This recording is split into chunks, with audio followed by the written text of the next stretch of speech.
Hai, bagaimana kabar kalian?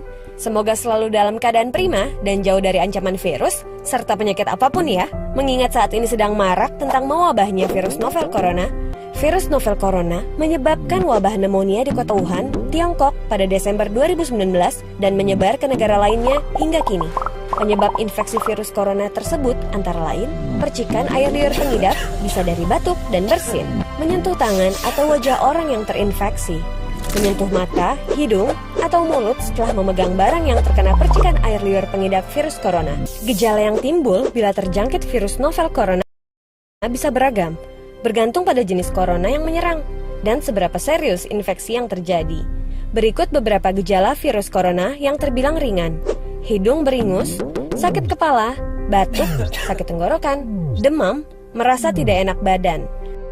Hal yang perlu ditegaskan, beberapa virus corona dapat menyebabkan gejala yang lebih parah. Infeksinya dapat berubah menjadi bronkitis dan pneumonia, yang menyebabkan gejala seperti demam yang mungkin cukup tinggi bila pasien mengidap pneumonia, batuk dengan lendir, nyeri dada atau sesak saat bernapas. Infeksi bisa semakin parah bila menyerang kelompok individu tertentu. Contohnya, orang dengan penyakit jantung atau paru-paru, orang dengan sistem kekebalan yang lemah. Hingga saat ini, belum ada vaksin yang dapat mencegah virus corona.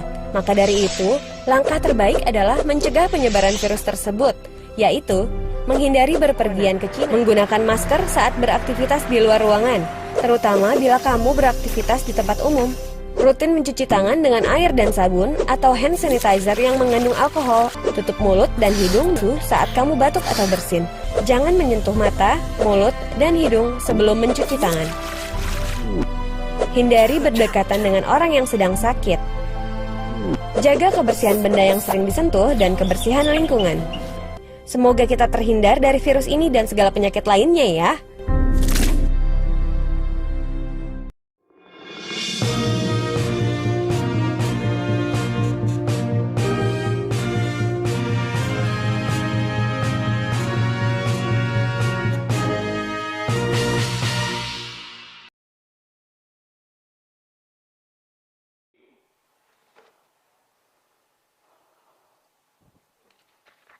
Bismillahirrahmanirrahim. Assalamualaikum warahmatullahi wabarakatuh. Salam sejahtera bagi kita semua. Selamat sore warga masyarakat Sumatera Utara yang saya hormati dan saya banggakan. Sebelum memasuki update data COVID, gugus tugas percepatan penanganan COVID-19 Provinsi Sumatera Utara mengucapkan banyak terima kasih kepada para petugas kesehatan yang saat ini sedang berjuang mengobati saudara-saudara kita penderita PDP yang sedang dirawat di rumah sakit. Semoga Tuhan Yang Maha Kuasa senantiasa memberikan kesehatan, perlindungan, dan keselamatan kepada mereka agar dapat melaksanakan tugasnya dengan baik. Berdasarkan instruksi Gubernur Sumatera Utara bahwa petugas kesehatan yang menangani COVID-19 harus menggunakan APD yang lengkap. Untuk itu, gugus tugas percepatan penanganan COVID-19 Provinsi Sumatera Utara selalu berupaya untuk mencukupi pengadaan alat pelindung diri atau APD, baik itu secara mandiri, distribusi dari Kemenkes maupun dari donasi. Beberapa hari yang lalu, kemarin pada tanggal 18 April 2020, Kementerian Kesehatan untuk yang ketiga kalinya memberikan distribusi 8.000 APD khusus untuk Sumatera Utara yang dibawa menggunakan pesawat TNI Angkatan Udara Boeing 737 yang mendarat di Suwondo dan diserah terimakan kepada Kepala Dinas Kesehatan Provinsi Sumatera Utara, yang selanjutnya akan dilaksanakan pendistribusian ke seluruh rumah sakit yang menangani COVID di Sumatera Utara. Gugus Tugas Percepatan Penanganan COVID-19 Provinsi Sumatera Utara juga mengucapkan banyak terima kasih kepada para donatur yang telah mendonasikan barang atau alat kesehatan dan uang yang diberikan kepada gugus tugas dalam rangka penanggulangan COVID-19 di Provinsi Sumatera Utara. Bagi masyarakat Sumatera Utara yang akan mendonasikan barang atau alat kesehatan, dapat dikirimkan dan diserah terimakan di posko gugus tugas percepatan penanganan COVID-19 Provinsi Sumatera Utara. Sedangkan untuk masyarakat yang akan mendonasikan uangnya dapat ditransfer ke Sumut Peduli COVID-19, Bank Sumut, nomor rekening 100 0102 73 kali 74 kali. Gugus tugas percepatan penanganan COVID-19 Provinsi Sumatera Utara pada hari ini turut berbelasungkawa atas meninggalnya 2 penderita PDP di 2 rumah sakit di Kota Medan. Kami menghimbau agar pemulasaran jenazah dapat dilakukan dengan sesuai protokol COVID dan bagi masyarakat agar dapat menerima pemakaman jenazah di tempatnya. Serta masyarakat dapat mendukung pelaksanaan isolasi mandiri dari pasien-pasien yang sedang dikarantina di rumahnya masing-masing. Perkembangan terakhir yang berhasil direkap gugus tugas percepatan penanganan COVID-19 di Provinsi Sumatera Utara akan kami sampaikan setelah pesan-pesan berikut ini.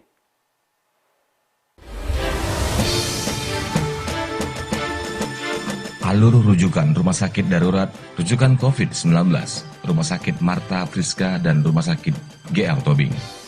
Rumah sakit asal memastikan bahwa pasien yang dirujuk adalah PDP baru yang telah dikonfirmasi oleh dokter spesialis paru, penyakit dalam, dan bukan pasien PDP yang sedang dalam perawatan di rumah sakit asal.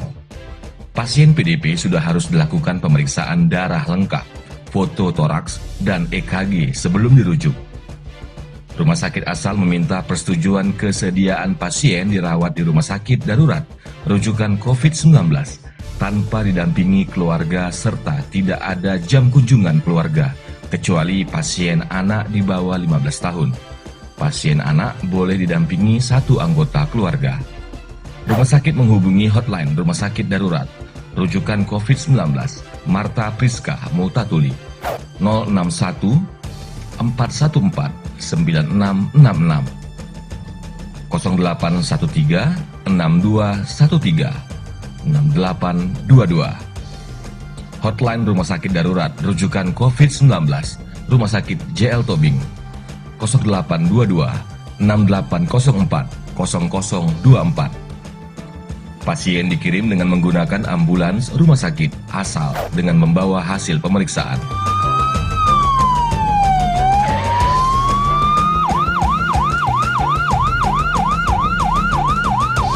Puskesmas tidak dapat langsung mengirimkan pasien PDP ke rumah sakit rujukan tanpa melalui rumah sakit umum daerah setempat.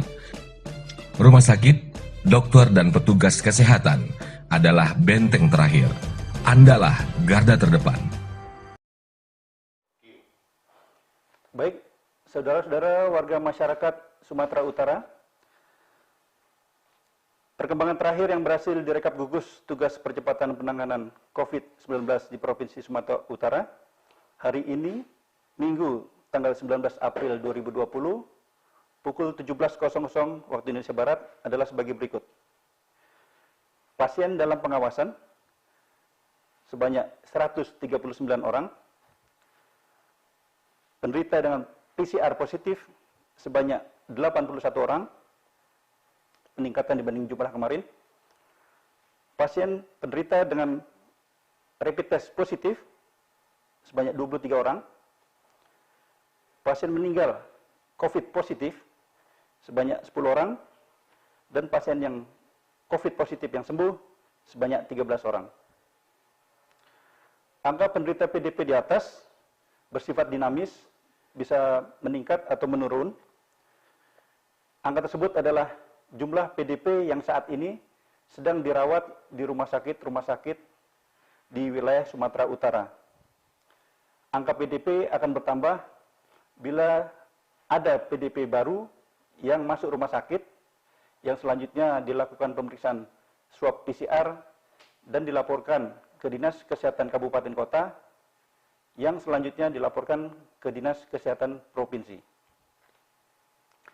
Sedangkan bila hasil swab PCR tadi keluar hasil, bila hasilnya positif, maka pasien PDP tadi akan dikategorikan sebagai pasien COVID positif. Sedangkan bila hasil PCR negatif, maka pasien PDP tadi dikategorikan sebagai penderita non-COVID dan akan dirawat sebagaimana penyakit yang dialaminya.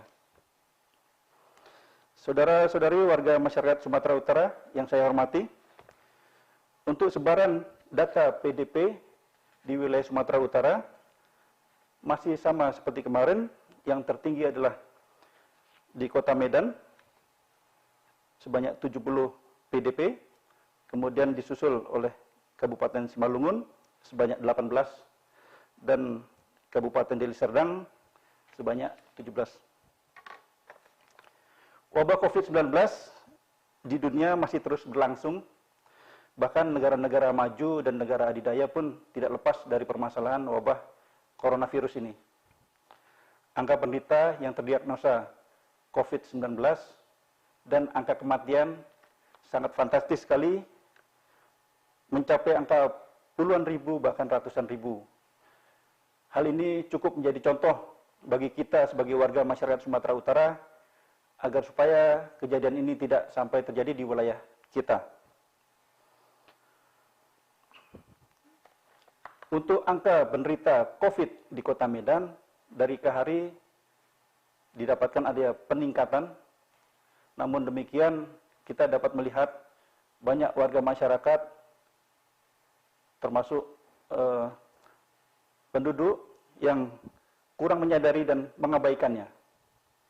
Hal ini bisa dikarenakan yang bersangkutan tidak memahaminya atau tidak menyadarinya. Oleh karena itu, Dinas Kesehatan Provinsi Sumatera Utara melalui gugus tugas percepatan penanganan COVID-19 Provinsi Sumatera Utara menghimbau yang pertama agar instansi, organisasi sosial, serta pelaku usaha agar dapat membantu pemerintah daerah Provinsi Sumatera Utara untuk mensosialisasikan dan mengajak masyarakat dalam rangka upaya pencegahan penularan COVID-19. Sosialisasi ini dapat dilakukan dalam bentuk spanduk, pamflet, banner, ataupun baliho. Yang kedua, kami menghimbau instansi, organisasi sosial, dan pelaku usaha agar supaya mewajibkan pegawai dan karyawannya untuk menggunakan masker. Dan yang terakhir, bagi tempat-tempat pelayanan umum seperti bank, rumah sakit, minimarket, swalayan, dan lain sebagainya, agar hanya melayani konsumen atau pelanggan yang menggunakan masker, sehingga saudara-saudara kita yang belum menyadari penggunaan masker, mau tidak mau harus melakukannya. Penggunaan masker ini pada masa wabah COVID-19 direkomendasikan oleh Badan Kesehatan Dunia atau WHO, baik untuk orang yang sehat maupun orang yang sakit. Bagi kita sebagai masyarakat umum, kita dapat menggunakan masker kain 3 lapis. Itu sudah cukup melindungi kita dari penularan virus sebesar 70%. Jadi bila kita diiringi dengan mencuci tangan dengan air dan sabun, kemudian kita menjaga jarak antar sesama orang sejauh 2 meter, dan kita menghindari keramaian dan kerumunan, maka kita secara penuh akan terhindar dari penularan COVID-19. Berikut ini ada beberapa pertanyaan yang masuk ke redaksi. Yang pertama, ada 2 penderita yang meninggal hari ini, PDP di mana dan marga mana? Memang betul, kita turut berduka cita, ada 2 penderita PDP yang meninggal hari ini, dari rumah sakit, yang satu di Rumah Sakit Columbia, dan yang satu lagi di Murni Teguh. Untuk data rincinya tidak bisa kami sebutkan di sini. Kemudian bagaimana persiapan gugus tugas terkait makin tingginya kematian yang diduga terkait COVID-19. Gugus tugas akan terus berupaya untuk membuat masyarakat yang sehat tetap sehat dan mengobati yang sakit agar dapat sembuh. Namun demikian, kematian yang tidak bisa dihindari, maka kita akan berupaya untuk terus menghimbau masyarakat luas agar dapat menerima penderita PDP yang telah meninggal dunia agar dapat dilaksanakan protokol sesuai COVID-19. Bagaimana persiapan di puskesmas-puskesmas? Karena beberapa puskesmas seperti Nias tidak memiliki APD sama sekali. Gugus tugas percepatan penanganan COVID-19 Provinsi Sumatera Utara beberapa waktu yang lalu sudah menandatangani sejumlah alat pelindung diri yang akan didistribusikan ke seluruh dinas kesehatan di wilayah Sumatera Utara.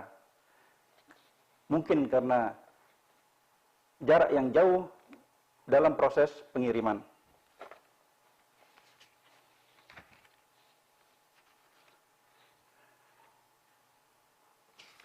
Kemudian ada pertanyaan lagi. Mohon informasi bagaimana dengan keluarga yang dimakamkan sesuai protokol COVID-19? Jika diminta isolasi, apakah ada dana disiapkan pemerintah? Untuk penderita PDP yang meninggal dunia, memang betul akan dilaksanakan protokol COVID-19. Dan untuk keluarganya yang kita sangkakan sebagai kontak erat, tersangka kontak erat, kita akan menghimbau untuk melaksanakan isolasi mandiri selama 14 hari. Bila yang bersangkutan dari keluarga merasakan adanya gejala-gejala seperti batuk, pilek, dan sesak, maka agar segera memeriksakan diri ke fasilitas kesehatan terdekat untuk dilaksanakan pemeriksaan. Namun, bila penderita PDP yang meninggal sudah keluar hasil swab PCR negatif, maka keluarga yang kita isolasi tadi, kita anggap dia tidak terpapar COVID-19. Apakah keluarganya tidak langsung rapid test?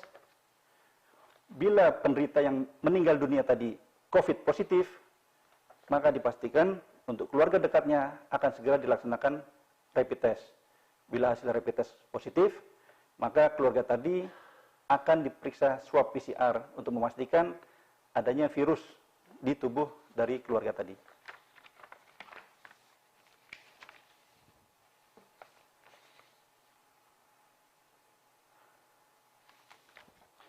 Ada lagi pertanyaan, apakah rumah sakit swasta bisa klaim perawatan pasien COVID-19?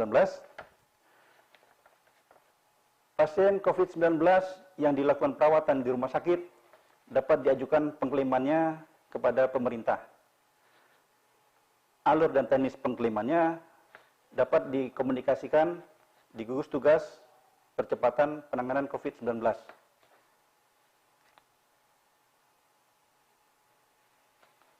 Mohon penjelasan detail tentang itu karena masih banyak RS swasta menolak suspek COVID-19. Baik rumah sakit pemerintah maupun rumah sakit swasta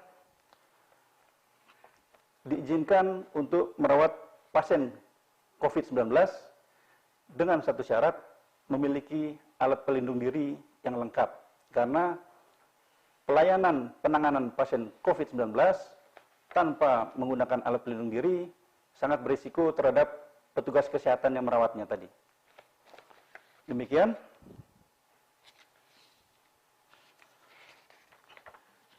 Semoga Tuhan Yang Maha Kuasa melindungi kita semua dan wabah coronavirus yang ada di wilayah Sumatera Utara dapat segera berakhir.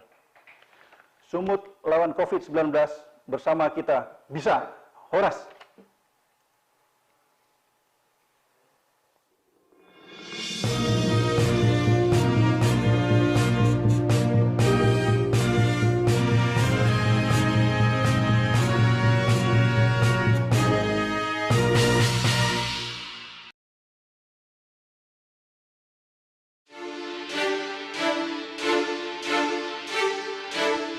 Bismillahirrahmanirrahim.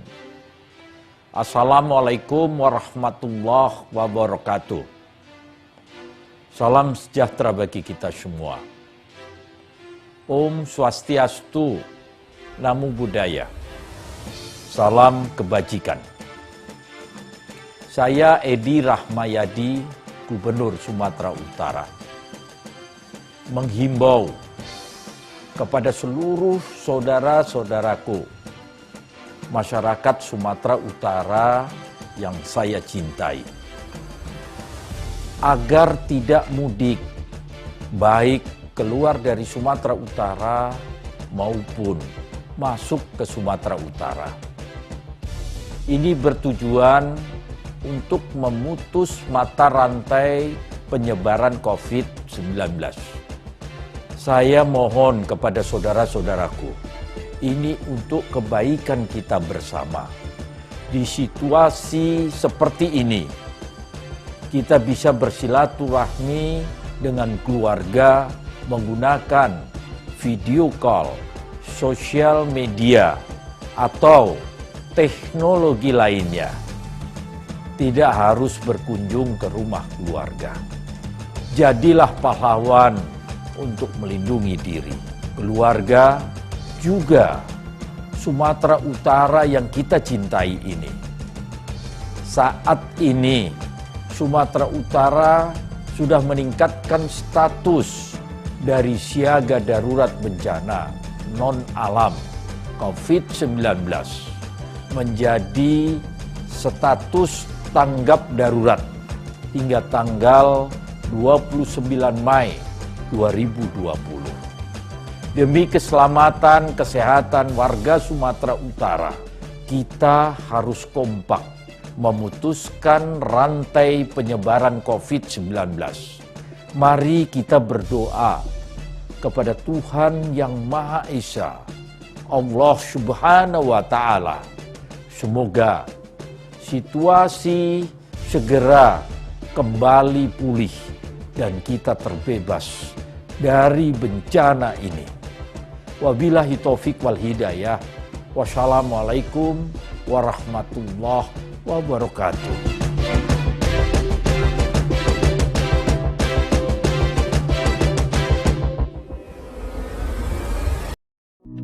Wabah virus corona bisa kita hindari bila mereka yang terkena penyakit ini melakukan isolasi diri. Tidak semua pasien corona harus dirawat di rumah sakit. Mereka yang tidak termasuk kelompok rentan cukup melakukan isolasi diri di rumah.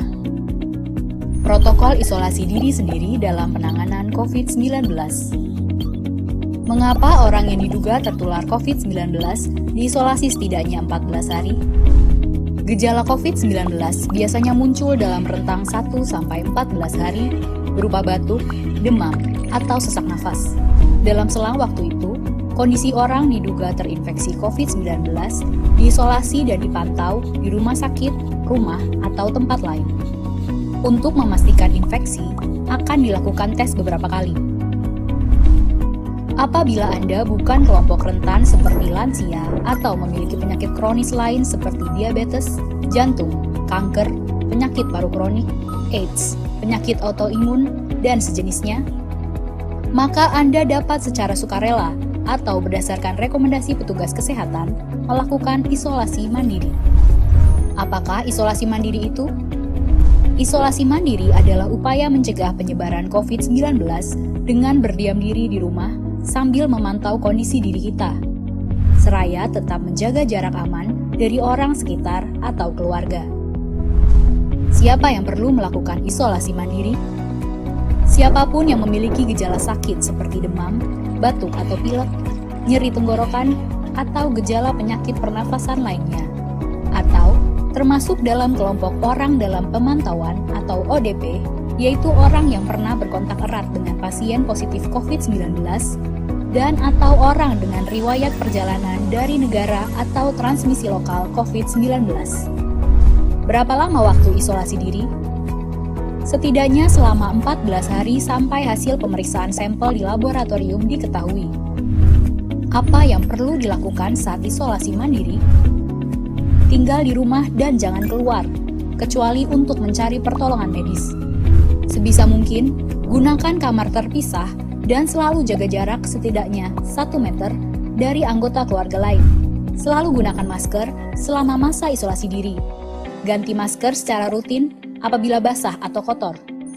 Lakukan pengukuran suhu harian dan observasi gejala seperti batuk atau kesulitan bernafas. Hindari berbagi peralatan makan seperti piring, sendok, garpu, dan gelas, perlengkapan mandi seperti handuk atau sikat gigi, dan juga benda berbahan kain, misalnya pakaian atau selimut. Terapkan perilaku hidup bersih dan sehat seperti makan makanan bergizi, rutin mencuci tangan dengan sabun dan air mengalir, serta melakukan etika batuk dan bersih. Upayakan berada di ruang terbuka dan berjemur sinar matahari setiap pagi. Jaga kebersihan rumah dengan cairan disinfektan, terutama untuk area atau permukaan yang sering tersentuh tangan. Hubungi segera fasilitas layanan kesehatan bila sakit memburuk, seperti mengalami sesak nafas. Apa yang tidak boleh dilakukan saat isolasi mandiri? Tidak boleh keluar rumah, termasuk untuk bekerja, apalagi ke ruang publik. Bila sangat terpaksa harus keluar, gunakan masker dan hindari transportasi publik atau tempat ramai. Tidak boleh berbagi alat makan, mandi, dan pakaian bersama anggota keluarga lainnya. Cuci peralatan makan dan pakaian secara mandiri, terpisah dari anggota keluarga lain. Bila harus berbagi kamar mandi atau mesin cuci pakaian, maka bersihkan dengan desinfektan setelah dipakai. Bagaimana menjaga pertahanan tubuh selama masa isolasi mandiri? Tetap terapkan pola hidup sehat, antara lain dengan makan makanan bergizi seimbang, perbanyak buah dan sayur, istirahat yang cukup, lakukan olahraga ringan, dan hindari merokok atau minum alkohol. Isolasi mandiri bukanlah sesuatu yang sulit, namun membutuhkan komitmen baik dari diri sendiri maupun keluarga dan orang terdekat. Orang yang menjalani isolasi dapat mengalami kesepian, kekhawatiran, dan ketidaknyamanan saat mengalami gejala sakit. Maka mereka perlu dibantu, didukung, dan diberi semangat.